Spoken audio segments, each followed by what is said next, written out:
Hello, Aquarians. Welcome. This is Undecided Tarot Name, and I'm gonna do a full little intro talking about all sorts of things, myself, my practices, and what I'm doing up on here. Yeah, I'm really excited because I haven't done an intro video, I realized, and I've been kind of like, do I do one? And then I found this great video by Coyote Tarot, and people have been making video responses to it, and I was like, I'm gonna join. I want to be part of this. I want to be like, let me make a video response too. This is great. Hopefully this answers a lot of questions that you might have, because I thought the questions were really, really good. I have a piece of paper off to the side, so if you hear me rustling a piece of paper, that's why. It's because I have the notes so I don't forget. I don't forget to answer anything.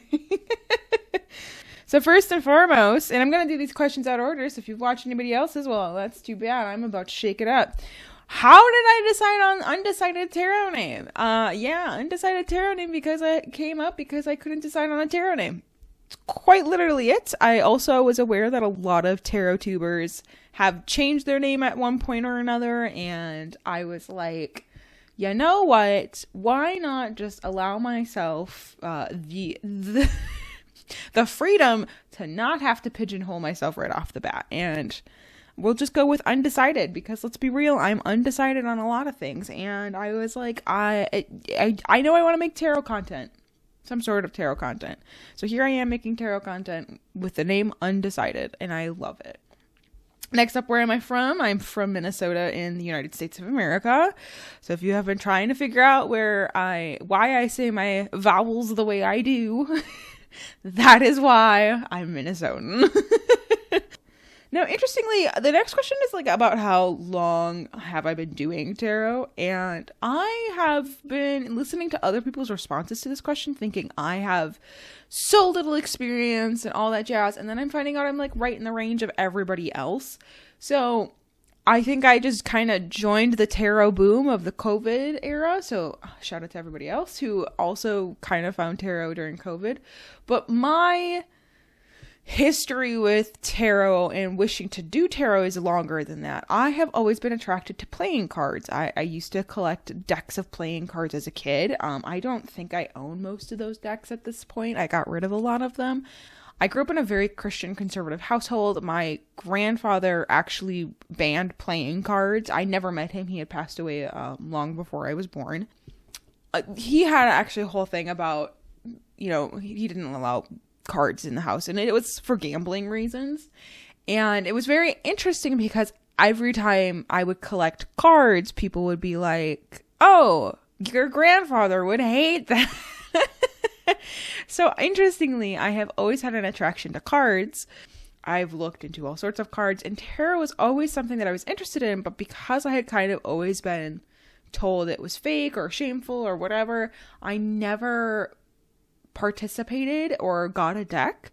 I was actually married for a couple years, and I was at a bookstore with my partner and was like, hey, look, a tarot deck. And I had done this kind of ritual of oh, look, tarot, a handful of times. And my partner just goes, you can get some. It's not, just buy some if you're so interested. And I was like, oh, you're right, I can just buy some. I'm an adult now. So I bought my first deck, and that was the Mystical Cats Tarot. This deck here is the Mystical Cats Tarot. I ended up making a little, cloth for it, because everything I read online was you might want to store it in a cloth or whatever. So I know how to sew, and I was like, well, I'll make a little thing for it and everything. I had this fabric at home already. I had the ribbon. I had all the materials. So I was like, yeah, I'll make a thing. And so this is my first deck, was the Mystical Cats Tarot. I started in August of 2021. That's at least when my journal started. I kept a tarot journal. I've been on and off kind of since then, but with, going through phases. I've done really well for myself. I've really taken the time to dive really deep. I tried to kind of get a couple other people into tarot, but it's very clear I am the one who is the most serious about it, I guess, and takes it to a whole nother level that others are not as interested in. So the next question is, do I read for others? And I was kind of surprised by everybody's answers to this when I was like kind of looking through some other people's responses, because a lot of people are like, no, I have zero interest in reading tarot for others, and I'm out here like, I love reading tarot for others. If you look at any of my content in any sense, you'll probably see that yes, I love reading for others. That's the whole reason I mainly made this channel. Even I couldn't find enough people in my life to do tarot, and I wanted to read more, and you could only read for yourself so much before it starts getting muddy and like the cards don't want to answer you. So I basically was like, well, how do I turn this into something that I can keep doing? And I was like, well, I'll film for the internet. And so here I am filming for the internet tarot readings, and I love doing that. And I do offer private readings as well.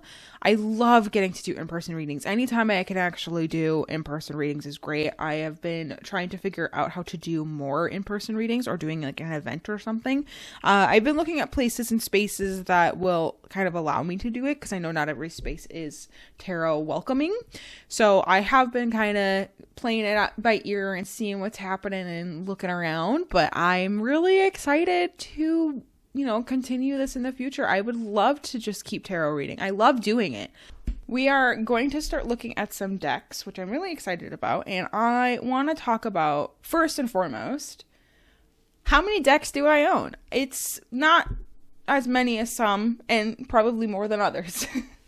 I personally own 28 decks total, 16 tarot, 12 oracle. And within that, you could definitely get rid of some of those decks. One of the questions is like, do I rehome my decks? And the answer is, I haven't yet. I have some decks that I don't personally immediately connect with. There's some good stuff there that I think is really powerful. The answer of, do I use oracle with tarot? I do. I don't use it as heavily as I would like. I'm interested in doing oracle more with tarot. I have a bunch of Doreen Virtue, and I know this kind of ends up in some tricky territory from what I've noticed, that people have feelings about Doreen Virtue. So I know there is thoughts, feelings, and whatnot. Like these because they have keywords and such, but like, it is what it is at this point. I know that it's not what everybody wants to have. Probably my go-to deck at this point is the Mausolea, Oracle of Souls. The keywords are really nice. Learning about the figures in this deck are really good. And this has just been like one of my constant go-to decks. So this and then the Mystical Cats Tarot are my go-to tarot and oracle for myself. If I'm reading for others, I probably will reach for the Landscapes Tarot, which I'll grab in a second, or the Mystical Medleys. So the two decks that I tend to read for others, like kind of right off the bat, is the Landscapes and the Mystical Medleys. Landscapes I find to be, I did like a month-long kind of forcing myself just to use it kind of a deal, and oh my gosh, the bond for me and Landscapes was so strong afterwards, and it was so nice, and like I really like the deck for like that purpose of like, this is a really good deck. I also find that it gives pretty long messages, so I like it for reading videos. So it gives kind of wordy messaging and can give longer ones. So it doesn't always, sometimes it's pretty straightforward, but like the length time, if that's a thing that you like and you're like, man, I want a lot of words, this is a really good deck for like a video readings and stuff, where people are kind of like, how long are the videos? And it's like, well, it depends on the deck and stuff. And it's juxtaposition of Mystical Medleys, which I love reading for in person, because if I'm giving you only 15 minutes to sit with me, I want clear, concise readings and quick readings, and Mystical Medleys every time is like 5 minutes shorter than all of my other decks. I can like sit and try and like take time, and every single time Mystical Medleys will make sure that my reading will go 5 minutes shorter. Like, it's just a short, quick, here's what needs to be said deck, and I love that aspect. How do I end up deciding what decks come into my collection is very kind of just what feels right. Now, I say only have, but I know for some people 28 decks total is a lot. There are others who have, triple digits very easily. So I think I've heard of some who have 1,000 or more. And I'm not trying to shame. I want to be very clear. Whatever makes your practice or whatever work, that's awesome. And also for some people, like, this is not just a hobby or like part of their magical practice. It's like a thing that they're like historically trying to keep track of and such. And so like there's people with different reasons to collect, and I have nothing against any of them. I just don't personally have the space because I store all of my decks in a little file cabinet drawer, but the file cabinet drawer is shared with other objects that I own. And so there's just not a lot of room, and I'm to a point where I actually have a hard time fitting all my decks in there, and I'm getting to a point where I would like to have all my books with my decks, and at some point I would have them out. I don't put things on a bookshelf mainly because I'm a semi-closeted tarot reader.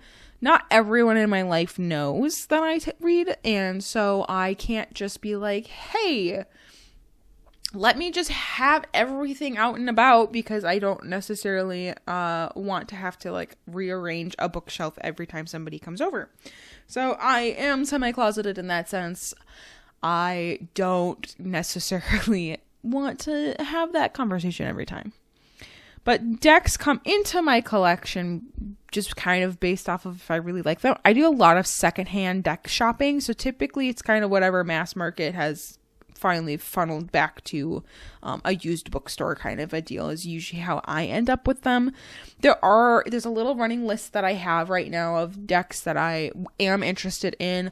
I'm far more interested in oracle decks at this point, since tarot kind of has the same structure, and I have some really good solid basic tarots that I'm like, nope, I have my tarots that I want to read with, that I want to use, that I want to do for everything.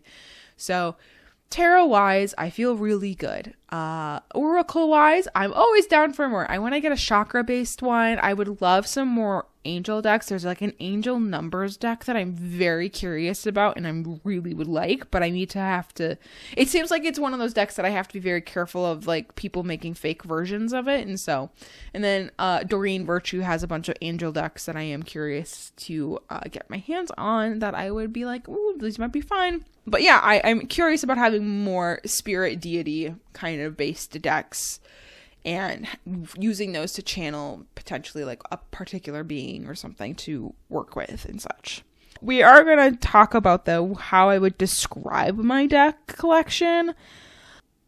Nostalgic, I guess. Yeah, nostalgic to me. Whatever feels like it's a nostalgic thing to me. So hence Neopets. I kind of grew up. I was born late 90s and grew up in the 2000s. So Neopets is very nostalgic. I was a unicorns and fairy kid.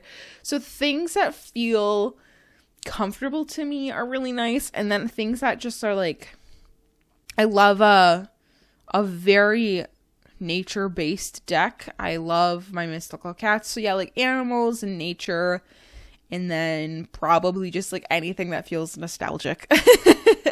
If it gives me kind of like this wonderful child like love, I'm like, yes, I want that. And I think that's why I love the Mystical Medleys deck, which is like a rubber hose animation style.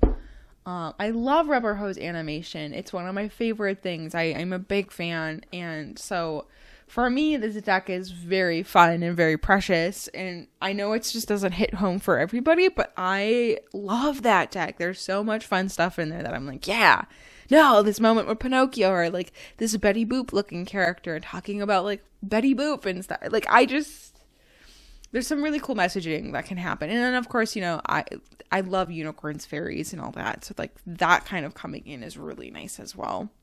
How do I determine what leaves my collection or what's going out? It's just like if we're not connecting. That's basically my only thing, is like if this deck and I are just not on the same connection or the same wavelength, I don't think it needs to stay in my collection. So we're going to kind of flip to just like my personal practice a bit more.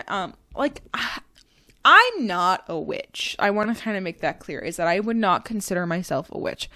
I am probably getting more and more into pagan practices. I don't have an altar. I don't do a ton of spell work, if at all, if what I do is even considered spell work. But from my understanding, spell work can be pretty low tense. So I would say some of my stuff is very intentionally like, hey, I'm trying to do XYZ thing and like make this bond or break this bond. But I personally don't think I would be considered a witch, and probably part of that is that I don't have necessarily a daily tarot practice. I do really like the growth aspect, and I like the self-reflection that happens with tarot. And I like to do some deeper dives. A daily pull I've been trying to do daily pulls for the last couple months. It's not really worked out. Part of my personal practice is actually picking a deck every month, and all of the things that I do with, for myself are going to be done with that deck. And I'm trying to like force proximity myself with some of my decks so I get to know my collection, which is also part of why I don't want to buy more decks, is because I don't know my decks very well, and I'm trying to get to know my decks more. And with that means using them. And so I'm trying to use my collection a lot more fervently and like heavily. And so part of that is now me just being like, all right, I'm gonna like force proximity myself with a deck until I'm out of decks, kind of a deal. And then if after that we can move forward. And the main reason I started doing this is because Mystical Cats was my like go-to deck. I kept going back to this deck. I kept coming back whenever I was kind of like, well, I don't know, I want to have good messaging. And so I was like, okay, I need to force myself to branch out and get to know my other decks and what they have like for their little personal meanings. And I think that has been very, very helpful. I ended up falling in love with the Landscapes Tarot because of that. That forced proximity actually was really good. And it's become such like a deck that is very much in my tool belt now that I love to pull out. And I really like pulling it out for others, mainly because it's got safe imagery. And I like that aspect a lot. The Landscapes Tarot is also just safe for like, I stream. So I sometimes stream tarot readings, and I don't have to worry about a boob coming out. Like, I don't have to worry about something kind of like, oh, forgot this deck had that in there. And so that's been really nice to have like a really safe deck that's also not so hyper specific in the sense of like, there's only cats in this, there's only dogs in this. It's because I love those decks. I love those animal specific decks a ton. But the problem is that sometimes I don't want to have to sit and look at owls for 3 hours, but I can sit and look at my Landscapes Tarot for a long time. I also have a couple of oracle decks that have like nudity and stuff in them, and YouTube doesn't love that. So I try to be like semi-careful with that, which is a big thing. The daily card pulls are fine. I actually have gone back and forth on if they're okay or not. I don't love the daily card pull as a practice, mainly because I am somebody who's really bad at doing anything daily. I just forget. I'm just one of those people. And so I love the habit of sitting down journaling, and I like pulling a card at the end of the day if I'm going to do it.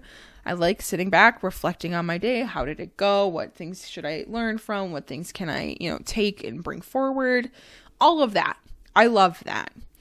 I just don't enjoy doing it in the beginning of the day because you end up with this kind of dread of like, oh man, where am I gonna see like this 8 of Swords today? I don't want to feel like I've been trying to make all these connections and today I'm not gonna feel that way. That's awful. That sucks. And like, if I go into the day just kind of being like, it's a day, and I just do my day, and then I get to the end of the day and I'm like, okay, yeah, I can see where the 8 of Swords came in because I never got back up, nobody answered my emails. That sucks. Like, I totally get that.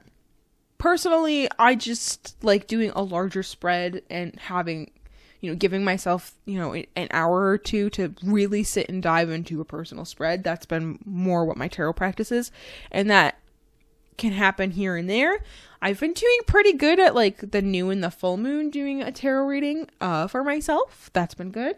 Been loving those. So, and those, I allow myself to just take them as seriously as needed or as light as I need. So sometimes I only spend 20 minutes. I pull the cards, I write down some initial thoughts, and then I move on. And sometimes I'm sitting there and I'm like analyzing every card, and it takes an hour and a half. So it just depends. I do what I need in the moment, and that's what I move on with. Let's see. The next question is like, what does a typical tarot reading look like with me? I pick out a spread in a deck. Usually I pick the spread first. Typically I'll intuitively pick a deck depending on what feels like it's being called to. But with my forced proximity, typically I am like, nope, the deck is already picked out. That's what I'm going to do. Occasionally a deck is like, no, I cannot do that kind of work. And sometimes I know, if I'm 2 or 3 weeks into just working with one deck alone, I know what that deck is good at and can be like, you know what, this isn't a shadow working deck, or this isn't a deck that I can get really deep in my fields with, or do some really deep heavy work, and I really want to do deep heavy work. Let me grab a deck that I know will like sit and like let me just fall apart on. So yeah, I typically will grab my journal, a candle, and just go for it. I'm also totally okay with like mixing decks. I know this kind of goes with that tarot oracle thing, but like I'll pull out multiple tarot decks. I'll shuffle piles together. I have a couple of these like Llewellyn decks that are approximately the same size. I know my like Wisdom of the Owls and my Mystical Cats are the same size. I've shuffled them together and just done a reading before. I love a mega deck reading. I want to get a couple of decks that are approximately the same size and make a mega deck reading where people can like have the cards or whatever cards in the deck call to be like meditated on or journaled on, like in a private space. Onwards to Tarot Tube. And the first question is, what kind of content is your favorite to post and watch? So posting wise, hello, I love these Q&A kind of things. I love that TarotTube has these video responses. Coyote Tarot, thank you so much, because I got to do this. I love the video response thing in TarotTube. It's really cool. I think these are great. I love the prompts. It's usually just nice to be able to like ramble. I love talking. I like talking about myself, and it's usually questions about what do you think? And I'm like, I would love to share my opinion. Welcome. Hello. Yes, let me tell you everything. So yeah, I love a video response video to make. I also, if you look at my channel, I make a lot of pick a card and pick a pile videos. I like making them. I like reading, in the sense of like, doing tarot readings. So that's why I like doing pick a deck videos. I think they're really fun for that sense. I would say that streaming is really fun. The main things I like to stream, or I like to like post and stuff is the pick a deck videos, these Q&As. I like a flip through every now and then. I think because of these forced proximities that I'm doing, I want to do flip throughs after I've done forced proximities, because I think I know so much more about the deck and can give so much more info afterwards. So I want to do more of that. And then I want to do some streaming of video games, which I'm really excited. And hopefully I can make like the movie length long videos, which is mainly like you take your stream and you just like chop it up enough that like you make a big 10-hour video or whatever of the entire playthrough, and you slap it on and you upload that. And I think I might do that at some point. I just think it would be fun. I've been kind of sitting and planning of like what I'm gonna post for the next few months here, and because it gets really stressful when I'm only planning like week to week. So I'm going to try some new formats and stuff, and we're going to see if people like it and if they're interested. Watching wise in tarot spaces, I really like advice and helping out stuff and then deepening my practice. Those kind of videos are great. And like I said, I watch a lot of video game content. Mario Kart World just is somewhat recent, so I've been watching a lot of that. And then a lot of arts and crafts channels. So lots of video games and then lots of crafty stuff in my witchy tarot-ness space of things. So yeah, I am curious about potentially revitalizing the Neopet series for posting, because I love that series, but I did not like give it a theme. So if I'm gonna do it like an Akara video, I want to make a theme on that Akara. Like what does an Akara stand for, or what does the Akara already do? So I have to figure out what I'm gonna do with my Neopets content, because I would love to bring that back. So knowing what I know about YouTube and TarotTube now, is there anything you would do differently? No. If I was like really wanting to be successful on YouTube, that's a different conversation. I know what I'm doing isn't going to help me make really successful YouTube content. Pick a deck videos in general, I'm trying out some new stuff. We'll see if it works, but pick a deck content in general is not set up to be pushed by the YouTube algorithm, because you're only watching a quarter at most, like 25% of the video. And that's like if I'm lucky. Yeah, the type of content I'm making is not going to get pushed by YouTube. It's not going to be wanted by YouTube unless YouTube's algorithm changes dramatically. Maybe I would, and maybe I just wouldn't have made it in the first place, but I like it and I'm glad I'm doing it. So I don't want to say like, oh, would I do anything differently? Listen, I need to work on my thumbnails and titles. I know that. I know there's a lot of editing work that I need to do. There's like a ton of things like learning wise that I have to do and I don't have the skills for. So for me, do I think that I can just like, what would I do different? Nothing, because I had to learn. Like I sat and like spent every single video learning. There's videos I've scrapped that never seen the light of day because I was able to like look at them and go, this is bad. Like I might refilm them. I've had videos where I've refilmed because I thought the first one was really bad, and then, you know, the second one just doesn't get views, and, you know, there's stuff that I've learned along the way, and I think that's okay. But yeah, that's all the questions I have from Coyote Tarot. If you have any further questions, feel free to leave in the comments below about me, my channel, my practice, decks, whatever. I'm happy to answer what I can, at least. Some things are private. Hence the no face aspect. So yeah, thank you guys so much for watching. I appreciate you stopping by, and I appreciate you all having an open mind for my video. Have a good one.